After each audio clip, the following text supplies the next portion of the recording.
Hello और नमस्ते दोस्तों। जैसा कि आप लोगों ने थंबनेल को देखा, आज का हमारा टॉपिक है रैशनल नंबर जो कि पी बाई क्यू के फॉर्म में रहता है। तो हम लोग आज देखेंगे कि इसमें से ये जो फ्रैक्शन है इसमें से कौन सा बड़ा है और कौन सा छोटा है। तो how can be identify which fraction is greater और विच फ्रैक्शन इज़ लेसर। ठीक है, तो चलो शुरू करते हैं आज का वीडियो। जैसे मान लो एक फ्रैक्शन लेते हैं, जैसे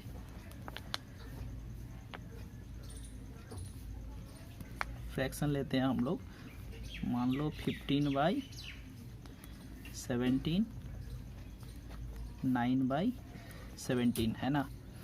तो इसमें हमारा क्या है, इसमें हम लोगों को पता है कि ये जो ऊपर वाला है इसको हम लोग क्या कहते हैं, न्यूमिरेटर है ना, और नीचे वाले को क्या कहते हैं, denominator.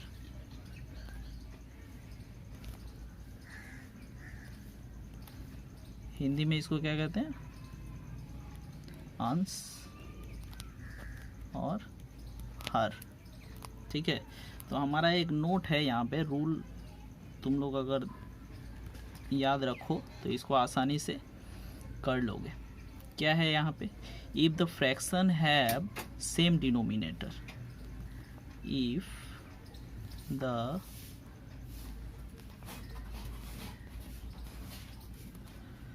fractions have same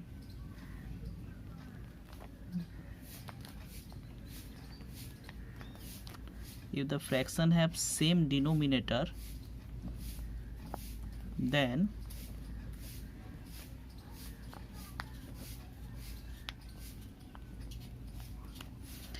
greater numerator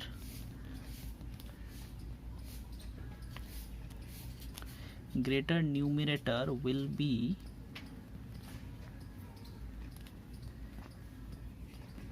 the greater fraction. यानी कहने का मतलब है कि अगर डिनोमिनेटर, कोई भी फ्रैक्शन का अगर डिनोमिनेटर इक्वल हो, ठीक है, अगर कोई भी डिनोमिनेटर, अगर दोनों फ्रैक्शन का डिनोमिनेटर इक्वल हो तो हमें देखना पड़ेगा कि न्यूमिनेटर में कौन सा नंबर बड़ा है। तो यहाँ पे आप लोग ध्यान दोगे कि यहाँ पे 9 और 15 है, 15 जिसमें बड़ा है ना, 15 is the greater between 9 and 15। तो we can say that the 15/17 यहाँ पे क्या है, 15/17 इज़ ग्रेटर देन 9/17। क्यों? क्योंकि इसका जो डिनोमिनेटर है वो इक्वल है। हम लोगों ने पढ़ा डिनोमिनेटर इक्वल होना चाहिए, तब हम लोग ध्यान देंगे कि न्यूमिनेटर में जो बड़ा होगा वही सबसे बड़ा फ्रैक्शन होगा। तो यहाँ पे डिनोमिनेटर इक्वल है, डिनोमिनेटर इज़ इक्वल, और न्यूमिनेटर में सबसे बड़ा 15 है, इसीलिए हम लोग क्या कहेंगे, 15/17 इज़ ग्रेटर देन 9/17। ठीक है, अच्छा नेक्स्ट एग्जांपल हम लोग देखते हैं। मान लो यही अगर ऑपोजिट रहे, जैसे मान लो 17/19 और 17/23 है। ठीक है, अच्छा यहाँ पे क्या है, इसको हम लोग ऊपर वाले को क्या कहते हैं, अंश, और नीचे वाले को हर, न्यूमिनेटर और ये डिनोमिनेटर। अच्छा अब यहाँ पे देखो, हम लोगों ने पहले वाले में क्या देखा था, पहले वाले में हम लोगों ने देखा था कि डिनोमिनेटर सेम है, but in this fraction the numerator is same. तब क्या ये रूल अप्लाई होगा? नहीं, तब इस लोग ये रूल अप्लाई करेंगे। ये रूल क्या है, if the fractions have same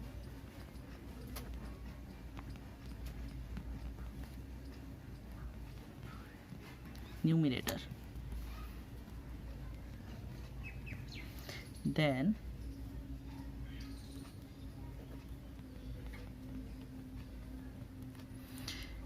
greater denominator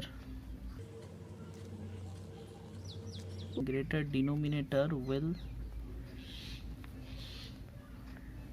be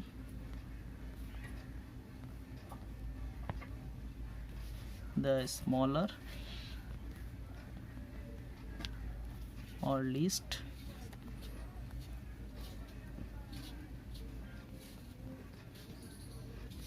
fraction. यानी कहने का मतलब है अगर न्यूमरेटर इक्वल हो, ठीक है, यहाँ पे देखो अगर न्यूमरेटर इक्वल हो देन हम लोगों को देखना पड़ेगा कि डिनोमिनेटर में कौन सा नंबर बड़ा है या छोटा है। अगर बड़ा जो नंबर है, डिनोमिनेटर में जो बड़ा नंबर है, that fraction will be the smaller fraction. ठीक है, इसको ध्यान रखना। यहाँ पे देखो न्यूमरेटर सेम है, न्यूमरेटर सेम, ओके। देन हमें क्या देखना पड़ेगा कि कौन सा बड़ा है। 23 इज़ डेफिनेटली बिगर देन 19, तो हम लोग कहेंगे this fraction is smaller than 17/19। ठीक है, तो हम लोग कहेंगे 17/23 इज लेसर देन 17/19। समझ में आया? अच्छा, नेक्स्ट चलो हम लोग देखते हैं। नेक्स्ट हमारा क्या है, और एक एग्जांपल देखते हैं।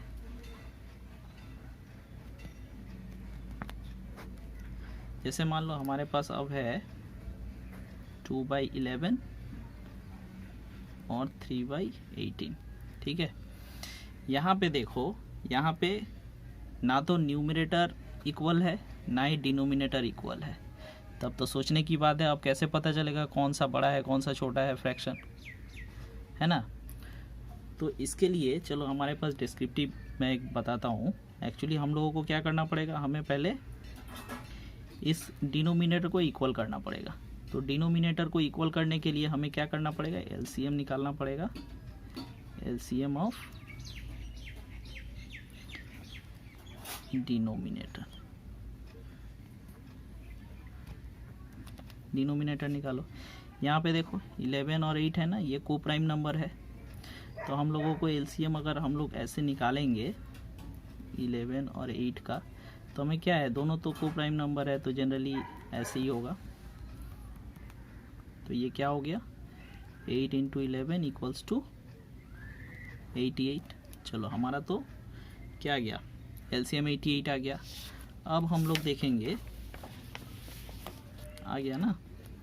अब यहाँ पे देखो हमारा फ्रैक्शन क्या था, फ्रैक्शन था 2/11 और 3/8, यही था ना। अब हम लोग पहले वाले फ्रैक्शन को लेंगे, जैसे 2/11 को लेंगे। इसमें हमारा जो एलसीएम है, एलसीएम कितना आया था 88, उससे डिवाइड करेंगे हमारा डिनोमिनेटर को, तो डिवाइड करने पर 8 आएगा। अच्छा, 8 आने के बाद हम लोग क्या करेंगे, इस फ्रैक्शन से बोथ साइड 8 से मल्टीप्लाई करेंगे। ठीक है, 8 से मल्टीप्लाई करो। अब करने के बाद कितना आया, 8 × 2 = 16 और 11 × 8 = 88 आया ना। अच्छा, अब दूसरा फ्रैक्शन लेते हैं हम लोग। दूसरा क्या था हमारा, 3/8 था। अच्छा, हमारा एलसीएम कितना था 88 डिवाइडेड बाई इसके डिनोमिनेटर से करो तो कितना है 11। अब बोथ साइड हमें मल्टीप्लाई करना पड़ेगा, 11 बोथ साइड मल्टीप्लाई करने का एक ही रीज़न है कि हमारा जो फ्रैक्शन का वैल्यू है उसमें कोई चेंजेस नहीं आएगा। ठीक है, 11 × 3 33 आया, 11 × 8 88। अच्छा, अब हमारे पास देखो जो डिनोमिनेटर है, we have now the same denominator. अच्छा, अब वैल्यू क्या आया, ये का आया 16/88 और एक आया हमारा 33/88 आया ना। तो हम लोगों ने पहला रूल क्या देखा था, if the denominator is same then the greater numerator will be the greater fraction. तो ये देखो ग्रेटर क्या आया 33, तो 30 ग्रेटर इज, तो यहाँ पे क्या है 33 is by 88 is greater than 16/88। अब ये 33/88 किसका आया था, 33/88 आया था 3/8 का। तो हम लोग 3/8 कर सकते हैं, और ये ग्रेटर देन 16/88 किसका आया था, 2/11 का। ठीक है, अच्छा अब हम लोग यहाँ पे शॉर्ट ट्रिक कुछ है, शॉर्ट ट्रिक ध्यान रखो। शॉर्ट ट्रिक जैसे मान लो हमारे पास एक फ्रैक्शन है 2/11, यही फ्रैक्शन 8 है ना। अच्छा अब हम लोग क्या करेंगे, इसको क्रॉस मल्टीप्लाई करेंगे। क्रॉस मल्टीप्लाई करो, क्रॉस मल्टीप्लाई करके देखो यहाँ पे इधर खींचो। 11 3 जा कितना होता है 33, 8 2 जा कितना होता है 16। हमारा स्मॉलर की तरह है, इधर इस फ्रैक्शन का ये स्मॉलर आया और ये ग्रेटर आया है ना। तो हम लोग बोल सकते हैं 2/11 इज स्मॉलर देन 3/8। ठीक है, इससे तुम कोई भी फ्रैक्शन होगा you can segregate which one is greater and which one is bigger. ठीक है, अच्छा तो आज हमारा वीडियो यहीं पर समाप्त होता है। आप कुछ भी पूछना हो, कुछ भी डाउट होगा तो कमेंट बॉक्स में आप पूछ सकते हैं। वीडियो पसंद आए तो लाइक शेयर और सब्सक्राइब जरूर कीजिएगा। धन्यवाद।